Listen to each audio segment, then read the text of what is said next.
Happy Independence Day, my fellow Americans, and I guess people from other countries who are also watching this. Gonna do something a little bit special for this one, even though I am driving home after a long and nasty day at work. I'm gonna swing by the comic book store because I didn't know that there was a new Captain America starting this week. And I was just there yesterday. I didn't have anything in my poll file, and then lo and behold, I get home and I see a video. It's like, yeah, the new book. It's like, dadgummit, I was just there. Anyway, heading over to grab that one. But today I finished listening to the audiobook of 1776 by David McCullough. This is only the second time that I've ever read this book. I first read it in 2007, and then I put it on my list to read in 2019. But I'd read a bunch of long historical books and nonfiction books that year, and so when it came time to read it, I was just like, yeah, I'm not in the mood for it. So I shelved it and didn't realize that it had been 6 years since that. I've mentioned before, David McCullough tends to be a little bit friendly towards his subjects, but I don't mind that so much when he's covering here a series of events, because he does a really good job of contextualizing them and saying, here's what we do know, or here's what this person is alleged to have said, this, that, or the other thing. He just focuses on the big events that happened during 1776 as they relate to the Revolution. At this point, the Boston Tea Party had already happened. That was December of 1773. And then Lexington and Concord had already popped off. The big goings-on in 76 were the arrival of the British military in the colonies. King George decided, he's like, all right, well, we're doing this thing. Let's light this candle, as they say. And the Continental Congress had to get their militias together and fight back. And the Declaration was drafted and signed, and now it became a matter of just outright treason. Declaring that meant that if they lost, they were all going to be in deep doo-doo. The details that he focuses on are very similar to the stuff that I've been listening to in the Life of Washington by Washington Irving. I just got to halfway through that book. I swear Irving spends most of his time talking about the minute formations and the goings-on of the war itself. That book so far has mostly not been a biography of George Washington. But the parts that I'm at today, they dovetail very nicely with 1776. But I noticed things like the specifics of what day-to-day life was like in the camp, and the difference between the organized regulars, the actual British military, versus the volunteer militia in the colonies. One big thing that factored in was sanitation. It wasn't just a matter of resources, it was a matter of practices. The British military was required to launder their clothes 3 times a week.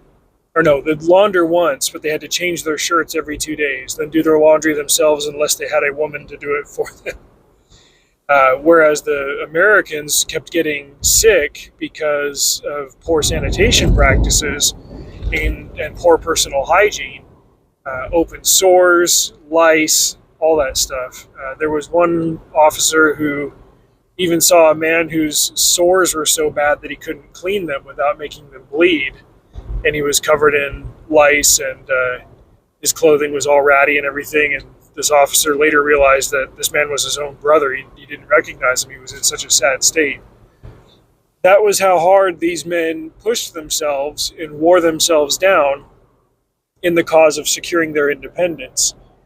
And to anybody who doesn't subscribe to what they call the one great man theory of history, you can't explain the events of 1776 by any other way. I mean, it's like a lot of other things that happen in American history. Like you can't look at it and say they're like, oh, this was just luck, or this was just the way the dominoes fell. Like, in that year, the Brits had the Americans beat to rights. It was the Americans doing things that no other sensible person would have done in the pursuit of their own liberty and the securement of their own freedom and their own future. Washington and Lee were the leaders of the American militia, and Lee got captured, and the American army kept getting captured. They would lose hundreds and thousands at a time, and the forces kept getting halved and halved and halved until finally, Britain and their Hessian mercenaries, they had the Americans on the ropes.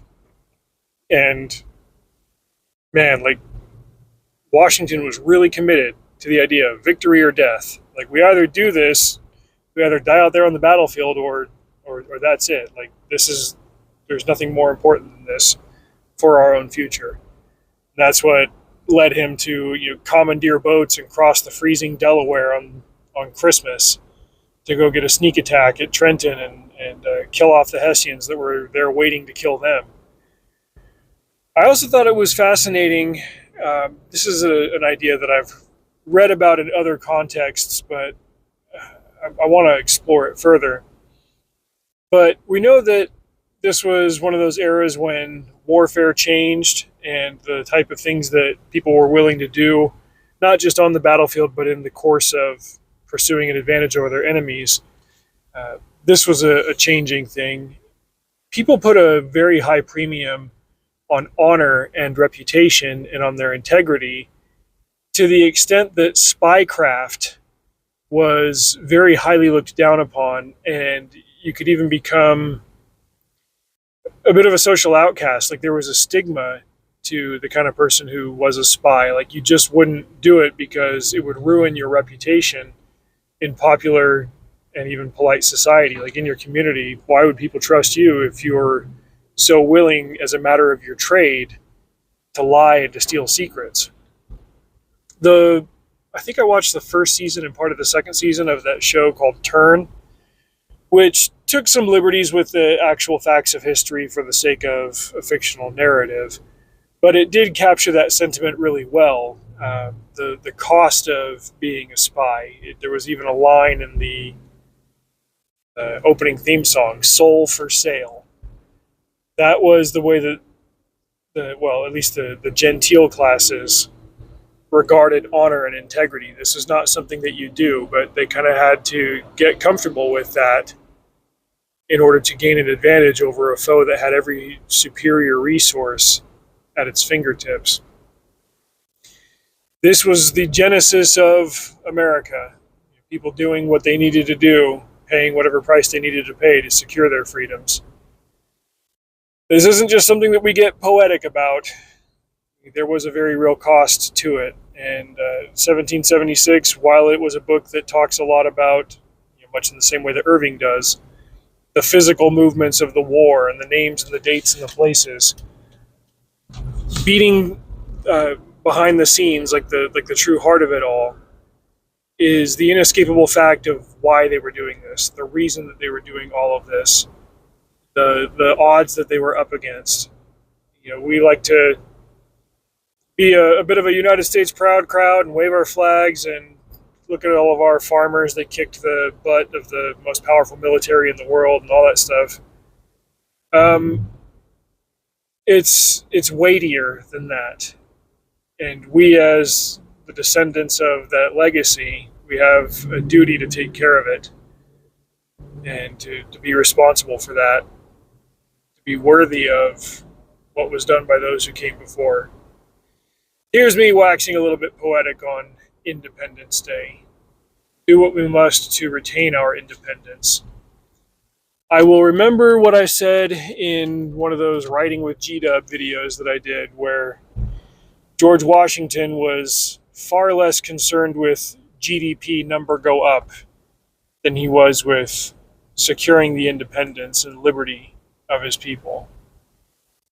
If we have to be well-armed farmers and just work for the rest of our lives, that is better than having a very comfortable halter around your neck. As David McCullough says, George Washington even felt at his throat and said, "My neck is not fit for a halter." We've gotten a little bit comfortable with some things that would otherwise restrain us, and I think we need to care a little bit less about what's good financially and do more for what's good for us nationally, as a people and as a nation. in the name of liberty. And this book by David McCullough does a lot of heavy lifting to remind us of the price that they paid 249 years ago to secure it. Pretty cool that I get to live through the 250th, provided nothing catastrophic happens between now and next year, knock on wood. Crap, I've only got plastic wood in the dash of the Durango. But you know what I mean. I got to live through that. I got to live through the turning of a century, the turning of a millennium, 500th anniversary of Columbus, 400th anniversary of the Mayflower. Pretty cool stuff. History is fun and good. Anyway, check out the affiliate link below for a copy of 1776 by David McCullough. You can find the big hardcover illustrated edition, and my intention is to go home and film myself flipping through the illustrated edition that I have. If you grab the audio book, McCullough narrated it himself back in the day. I even got to meet the man in 2009 at a book signing. He died not too long ago. He was in his 90s. Very full life. Made wonderful contributions to the writings of our history. But check out this book. Have a happy Independence Day. Be smart. Keep your fingers. Drive safe. See you out there.